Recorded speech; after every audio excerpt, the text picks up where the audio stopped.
Hello and अस्सलाम वालेकुम। Welcome to Zeeraj online academy. कैसे हैं जी आप लोग? सब ठीक हैं? उम्मीद है कि आप खैरियत से होंगे। आज हमारा जो टॉपिक है वो है फ्रेज़ल वर्ब्स।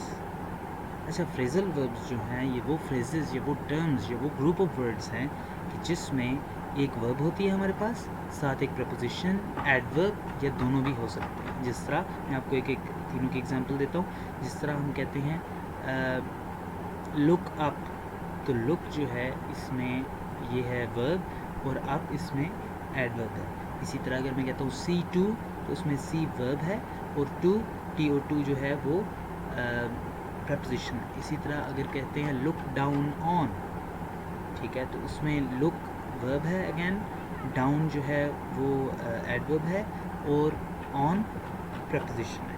तो ये जो फ्रेजल वर्ब्स होते हैं इनका यूज़ क्या है? Why do we use phrasal verbs? Why do native speakers specially use phrasal verbs? Is because it sounds natural, it sounds native when they use certain phrasal verbs. तो phrasal verbs basically क्या होता है कि एक phrasal verb को आप use करते हैं तो वो एक जुमले को रिप्रेजेंट कर रहा होता है। ऐसा है कि पूरी बात को आप दो अल्फाज में कह देते हैं, ठीक है। जिस तरह मैं कहता हूँ लुक अप, तो ये इसका मतलब है ऊपर देखो, ठीक है। या हम कहते हैं look up to, I look up to someone, इसका क्या मतलब है जी कि मैं किसी को अपना आइडल मानता हूँ, उसके पीछे चलता हूँ, उसके नक्शे कदम पे और उस जैसा बनना चाहता हूँ। इसी तरह लुक डाउन अपॉन हम कहते हैं। लुक डाउन अपॉन का मतलब है किसी को हकीर समझना।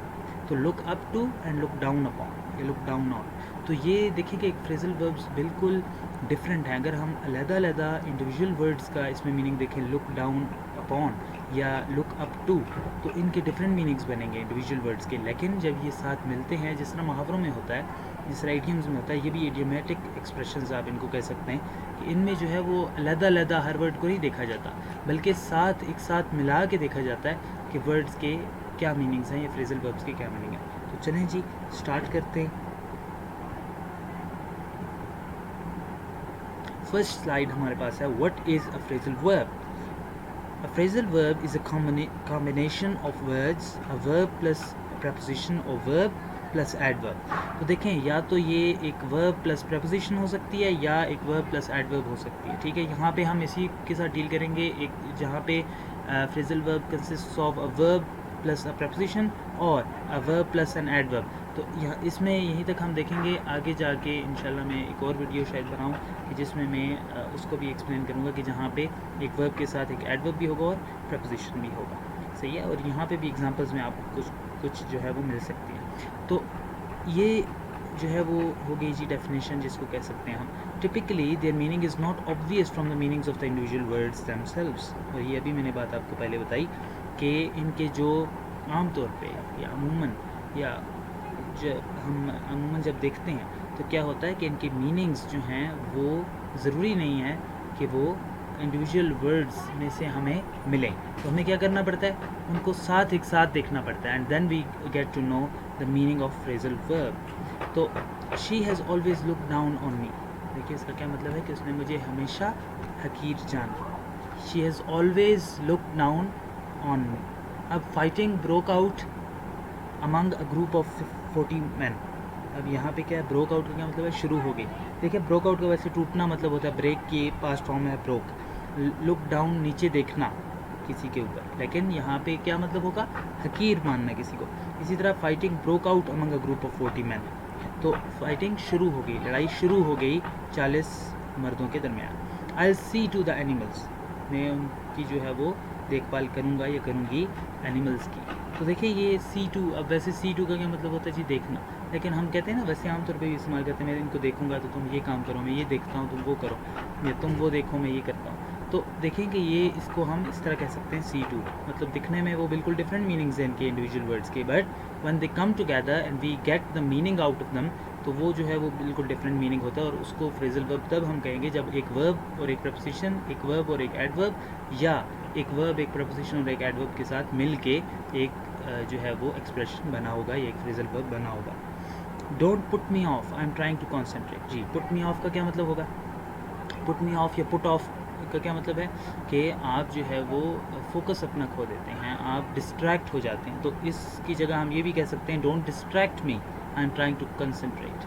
देखें कि कोई बहुत ज़्यादा ध्यान के साथ कोई पढ़ रहा है कोई चीज़, या कोई कहीं पे कंसंट्रेशन अपनी लगा रहा है, ध्यान लगा रहा है, अपनी अटेंशन दे रहा है किसी चीज़ को, and you are distracting him और हर, तो वो ये कह सकता है कि, यह कह सकती हैं कि don't put me off, I am trying to concentrate. The report spelled out the need for more staff. अब देखें स्पेल्ड आउट, वैसे हम कहते हैं ना जैसे स्पेल आउट का क्या मतलब स्पेलिंग बताना, लेकिन यहाँ पे स्पेल्ड या कहना, लेकिन स्पेल्ड आउट का यहाँ क्या मतलब होगा कि उसने, यहाँ पे भी यही मतलब है, द रिपोर्ट स्पेल्ड आउट। अब लफ्ज़ी अगर माने को देखें तो क्या बनता है जी स्पेलिंग, लेकिन स्पेल्ड आउट का यहाँ क्या मतलब है कि उन्होंने जो है वो बताया, उन्होंने रिक्वेस्ट की, उस रिपोर्ट ने ये बताया, उसमें ये रिक्वेस्ट थी या उस पर ये ज़ाहिर था कि हमें मज़ीद स्टाफ को हायर करने की ज़रूरत है और हमें मज़ीद स्टाफ चाहिए।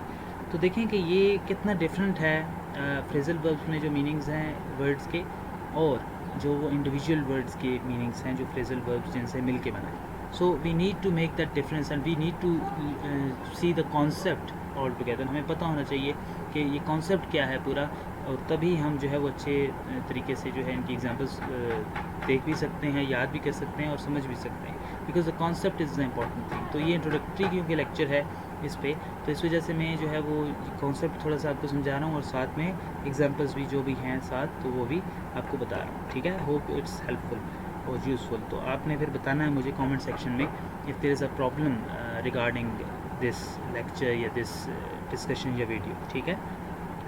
And please do give me feedback. Negative feedback भी मैं पसंद करता हूँ और पॉजिटिव भी। ज़ाहिर है नेगेटिव फ़ीडबैक से ही मैं मज़ीद बेहतर तौर पे आपको बता पाऊँगा और समझा पाऊँगा। इस वजह से आपने कोशिश करनी है कि आप मुझे हेल्प करें इन टीचिंग, ठीक है, better and better and in getting better and better in teaching skill. तो ये आपने मुझे हेल्प करनी है। अच्छा जी, अब ये बहुत इंपॉर्टेंट कॉन्सेप्ट है जी, ट्रांजिटिविटी। ट्रांजिटिव वर्ब्स और इंट्रांजिटिव वर्ब्स, थोड़ा सा इसका मैं बता देता हूँ आपको। ट्रांजिटिव वर्ब्स वो वर्ब्स होती हैं कि जिनमें हमें डायरेक्ट ऑब्जेक्ट की ज़रूरत होती है टू कन्वे इट्स मीनिंग। जैसे हम कहते हैं आई किक्ड, अगर मैं कहता हूँ, या आई किक मैं कहता हूँ, तो आगे मुझे कुछ बताना पड़ेगा कि किस चीज़ को, ठीक है। लेकिन अगर मैं कहता हूँ आई स्माइल, या ही स्माइल्स, या शी स्माइल्स, या शी स्माइल्ड, तो यहाँ पे मुझे ज़रूरत नहीं है ऑब्जेक्ट की। वो वैसे भी बंदा मुस्कुरा सकता है या हंस सकता है, लेकिन लात जब आप मारते हैं, कोई किसी चीज़ को मारते हैं, तो देखें कि ऑब्जेक्ट का होना ज़रूरी है। तो इस तरह डायरेक्ट ऑब्जेक्ट जो है वो ट्रांजिटिव वर्ब वो वर्ब्स हैं कि जिनको डायरेक्ट ऑब्जेक्ट की ज़रूरत है, और इंट्रांजिटिव वर्ब वो हैं जिनको डायरेक्ट ऑब्जेक्ट की ज़रूरत नहीं है टू कन्वे देयर मीनिंग। और ये देखें कि डायरेक्ट ऑब्जेक्ट और इनडायरेक्ट ऑब्जेक्ट क्या है, मैं थोड़ा सा इस पर भी बता देता हूँ आपको, आपके जहन में ये सवाल आ रहा होगा। डायरेक्ट ऑब्जेक्ट ये होता है, जिस तरह मैं आपको एग्जांपल देता हूँ, Ali throws the ball to Aslam, Ali throws the ball to Aslam. अब देखें जो चीज़ फेंकी जा रही है, जिस पे काम हो रहा है, ठीक है, वो क्या है, बॉल। तो ये डायरेक्ट ऑब्जेक्ट है, ये पहला ऑब्जेक्ट है जिस पे वर्ब हो रही है, जिस पे वर्ब जो है वो एक्ट कर रही है, परफॉर्म हो रहा है जिस पे एक्शन, और जिसकी तरफ हो रहा है वो कौन है, असलम। तो Ali throws the ball to Aslam, तो बॉल जो है वो डायरेक्ट ऑब्जेक्ट है, असलम इनडायरेक्ट ऑब्जेक्ट है, और सब्जेक्ट कौन है, अली। तो ये इसमें आप डिफरेंस कर सकते हैं। ये बहुत सिंपल सी मैंने एग्जांपल दी है, मैं यहाँ पे लिख भी देता, लेकिन मैंने ज़ुबानी आपको बता दी है, तो I hope that you understand, ठीक है। अच्छा, phrasal verbs can be intransitive, that is sorry they have no object, इनका कोई जो है वो ऑब्जेक्ट जब नहीं होता तो वो फिर इंट्रांजिटिव होती हैं। अब देखें, we broke up 2 years ago। अब ब्रोकअप का यहाँ भी ये मतलब नहीं कि हम टूट गए, बल्कि ब्रोकअप का मतलब हम अलहदा हो गए, जुदा हो गए, दो लोग आपस में जो है वो जो उनका रिलेशन था उससे वो जुदा हो गए, ठीक है। और वो जो है ऐसा नहीं है कि वो टूट गए, बल्कि वो एक दूसरे से जुदा हो गए। इसी तरह they set off early to miss the traffic. Set off का यहाँ क्या मतलब है कि वो जल्दी निकले, सही है, ताकि वो जो है वो ट्रैफिक जो रास्ते में आती है रोड्स पे, वो उससे वो बच सकें। और ना ट्रैफिक हो जाती है ना थोड़ी देर के बाद, हम भी देखते हैं अगर हम जल्दी निकलते हैं सुबह 6 बजे या 5 बजे तो इतनी ट्रैफिक नहीं होती रोड्स पे, लेकिन अगर हम 7-8 बजे निकलते हैं जो स्कूल टाइमिंग होती है स्पेशली, तो उसमें क्या होता है कि उसमें बड़ा रश होता है रोडों पे। तो they set off early to miss the traffic, कि ट्रैफिक से बचने के लिए वो जल्दी निकल पड़े। He pulled up outside the cottage. या पुल्ड अप का यहाँ क्या मतलब है जी, वैसे पुल होता है खींचना, तो पुल्ड अप का यहाँ क्या मतलब है कि वो वहाँ पे रुक गया, आउटसाइड द कॉटेज, ठीक है जी, ये घर के बाहर हम कह सकते हैं। सो देखें कि ये एग्जांपल्स जो हैं इनमें कितना डिफरेंस, मेरा मकसद ये है बताने का पहले तो कि देखें कि इनके इंडिविजुअल वर्ड्स में या इनके वैसे जो मीनिंग्स हैं उनमें और इनके फ्रेजल वर्ब्स के अंदर जो मीनिंग्स हैं इन वर्ड्स के उनमें कितना डिफरेंस है। अच्छा, अब ट्रांजिटिव और इंट्रांजिटिव की बात इन एग्जांपल्स को यूज़ करके करते हैं कि देखें ट्रांजिटिव जब होगा तो उसमें क्या होता है अमूमन कि उसमें हम कैसे कर सकते हैं, चलें वो आगे शायद होगा, इसमें वाकई है आगे, तो मैं उसमें ही साथ आपको बताऊंगा। अभी हम आगे चलते हैं। द वर्ब जैसे इधर एक्सप्लेन किया वैसे ही चलते हैं आगे। The verb and adverb elements which make up intransitive phrasal verbs are never separated. ये बात आपने याद करनी है जी कि एक वर्ब और एडवर्ब से जब बनते हैं इंट्रांजिटिव फ्रेजल वर्ब्स तो वो फिर कभी सेपरेट नहीं होते, ठीक है। मतलब कि जिनमें ऑब्जेक्ट नहीं होता तो फिर वो सेपरेट नहीं होते, उसमें आपने कोशिश करनी है कि उसमें उनको जोड़े रखना है, आपने अलग नहीं करना। अब हम आगे जब ऐसे जो फ्रेजल वर्ब्स देखेंगे जिनमें प्रोनाउंस हैं या ऑब्जेक्ट्स हैं तो उसमें बड़ा इजी हो जाएगा आपके लिए समझना, ठीक है। Phrasal verbs can also be transitive, they can have an object. देखिए जी, इसमें ये भी नहीं है कि वो इंट्रांजिटिव होते हैं, ये भी नहीं है वो ट्रांजिटिव होते हैं, वो दोनों हो सकते हैं। फ्रेजल वर्ब्स इंट्रांजिटिव भी हो सकते हैं जिसमें उनको एक ऑब्जेक्ट की ज़रूरत नहीं होती, और ट्रांजिटिव भी हो सकते हैं जहाँ पे उनको एक ऑब्जेक्ट की ज़रूरत होती है। तो for example the police were called to break up the fight. अब देखें यहाँ पे हमने इसको ऐसे ट्रीट किया जैसे इसमें इसको हमने एज इंट्रांजिटिव लिया है पहले एग्जांपल में, लेकिन इसी को हम इस तरह भी कह सकते हैं the police were called to break the fight up, सही है। इसी तरह they pulled the house down and redeveloped the site, तो इसमें they pulled down the house and redeveloped the site. I offered to help them but they turned it down, I offered to help them but they turn down it. तो देखें कि ये जो है ये intransitive और ट्रांजिटिव का जो मकसद है यहाँ पे वो ये था कि आप दरमियान में ले आएंगे उस ऑब्जेक्ट को उस फ्रेजल वर्ब के, ठीक है। जब आप ट्रांजिटिव होगी आपके पास फ्रेजल वर्ब तो उसके दरमियान में आ जाएगा उस फ्रेज के या उस फ्रेजल वर्ब के या उस टर्म एक्सप्रेशन के, इडियोमैटिक जो एक्सप्रेशन है इसके दरमियान में आ जाएगा ऑब्जेक्ट, तो वो फिर एज ट्रांजिटिव बिहेव कर रही है यहाँ पे फ्रेजल वर्ब, ठीक है। तो दोनों तरह से भी कभी कभी हम यूज़ कर सकते हैं सेम फ्रेजल वर्ब को, जिस तरह break up the fight, break the fight up. कुछ ऐसी एग्जांपल्स होती हैं जहाँ पे हम नहीं कर सकते इस तरह, जहाँ पे हमने दरमियान में ऑब्जेक्ट को नहीं रखना होता बल्कि वो आखिर में ही आता है, और कुछ में ऐसे है कि कुछ में जो है वो दरमियान में ही आता है और आखिर में आप उसको नहीं रख सकते। तो ये चीज़ हमने इसमें डिफ्रेंशिएट करना है, ठीक है। The verb and adverb elements which make up transitive verb phrases then we can write separate as well as combined. Transitive verbs जब होंगे, ट्रांजिटिव वर्ब फ्रेजेस या ट्रांजिटिव फ्रेजल वर्ब्स जब होंगे तो उसमें हम उनको सेपरेट भी लिख सकते हैं और कंबाइंड भी लिख सकते हैं, ठीक है। If the direct object is a noun you can use it both ways. वही बात कि अगर नाम है किसी चीज़ का, नेमिंग वर्ड है, नाउन है, तो उस वो डायरेक्ट ऑब्जेक्ट अगर नाउन है तो उसको जो है वो दोनों तरह से हम यूज़ कर सकते हैं, दरमियान में भी आ सकता है और बाहर भी आ सकता है फ्रेजल वर्ब के। If the object is a pronoun such as it, him, her, them, then the object always comes between the verb and the adverb. तो देखें कि जब ऑब्जेक्ट जो है वो प्रोनाउन होगा जैसे इट, हिम, हर, देम, तो फिर क्या होगा, ऑब्जेक्ट हमेशा वर्ब और एडवर्ब के दरमियान में ही आएगा। तो ये चीज़ भी आपने यहाँ पे गौर करना है और ये चीज़ याद रखनी है कि जब प्रोनाउन होगा तो वो दरमियान में ही आएगा वर्ब और एडवर्ब एलिमेंट्स के, लेकिन जब नाउन होगा तो इट कैन फंक्शन और it can be placed both ways, ठीक है, या it can be placed between the verb and adverb elements और it can be placed after the phrasal verb. तो ये चीज़ आपने याद रखनी है। Thank you so much. Today आज जो है वो हमने इतना ही किया है फ्रेजल वर्ब्स के बारे में, जस्ट एन इंट्रोडक्टरी लेक्चर, और इसमें मज़ीद इंशाल्लाह आगे जो है वो हो सकता है कि मैं एक वीडियो बनाऊं। आप मज़ीद सजेशंस भी दें, फीडबैक भी दें। How is my method of teaching, are you getting it, आपको समझ आ रही है, नहीं आ रही मेरे मेथड की।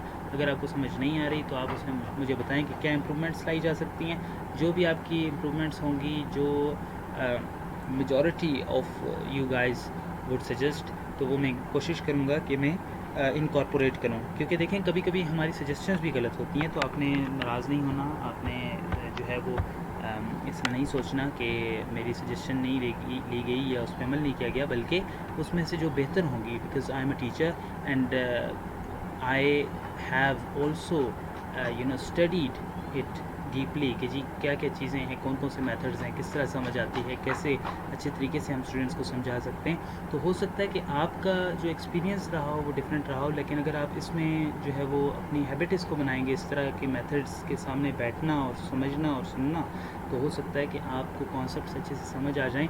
And then you need not write everything on the board and then get it. होता है ना कि वो टीचर आके बोर्ड पे लिखता है और चला जाता है और आप कहते हैं जी बोर्ड पे ही लिखें सर, या बोर्ड पे ही लिखें मैम, हमें वैसे समझ नहीं आती। तो उससे आपने बाहर निकलना है। मैं हमेशा अपने स्टूडेंट्स को कहता हूँ कि आपने उस चीज़ से बाहर निकलना है कि बोर्ड पे लकीर का फ़कीर नहीं बनना। कोशिश करें कि आप खुद से जो है वो कॉन्सेप्ट्स को इतने अच्छे से आपको आते हो कि रास्ते में कोई पूछे तो आपको पता हो, अचानक कोई टेस्ट हो, अचानक कोई पेपर हो, तो यू नो द कॉन्सेप्ट्स। ठीक है, ऐसा नहीं है कि आपको पहले उधर जाके एग्जांपल सारी देखनी पड़ेंगी और देखना पड़ेगा कि क्या है। चलें, लिखता है बंदा रिकॉर्ड करने के लिए, दैट्स ओके, डॉक्यूमेंट करता है उसको, लिखता है कि बाद में वो देख सकता है, लेकिन उसका ये मकसद नहीं होना चाहिए कि आप कहते हैं जी हमें समझ ही नहीं आती उसके बगैर। ठीक है, तो आपने डिफरेंट वेज़ अपनाने, जैसे कि देखें कि जो हाईएस्ट जो डेवलप्ड कंट्रीज़ हैं उनमें कैसा होता है कि वो सामने आता है टीचर, लेक्चर दे के और चला जाता है, कुछ बातें वो लिखता भी है ज़ाहिर है, बट मोस्टली ये नहीं होता कि वो सारी चीज़ें लिखेगा बोर्ड पे। तो आपने ये अपनी आदत ख़त्म करनी है हम लोगों ने, ताकि हम अच्छे से समझ पाएँ। तो please give me suggestions in the comment section, और आपने सब्सक्राइब करना है चैनल, लाइक करनी है वीडियो, शेयर करना है इसको ज़्यादा से ज़्यादा लोगों के साथ, और आपने जो है वो बहुत अच्छी मुझे जो है वो ऑनेस्ट फीडबैक देनी है। मैं नेगेटिव कमेंट्स जो हैं उनका भी इंतज़ार करूँगा और पॉजिटिव कमेंट्स का भी इंतज़ार करूँगा। ठीक है, नेगेटिव का मतलब ये हरगिज़ नहीं कि उसमें लैंग्वेज वो वाली यूज़ होनी चाहिए, बल्कि नेगेटिव कमेंट्स का मतलब है कि आपने इस वीडियो को देख के इसमें जो कमियां हैं, जो मेरा तरीके में कमियां आपको लगी मेरे तरीके में या कंटेंट में, या आप चाहते हैं कि मज़ीद इसको एक्सप्लेन किया जाए अच्छे से, so please give me suggestions regarding this. Thank you so much, I won't take much of your time. Thank you so much for listening to me with patience. Allah Hafiz.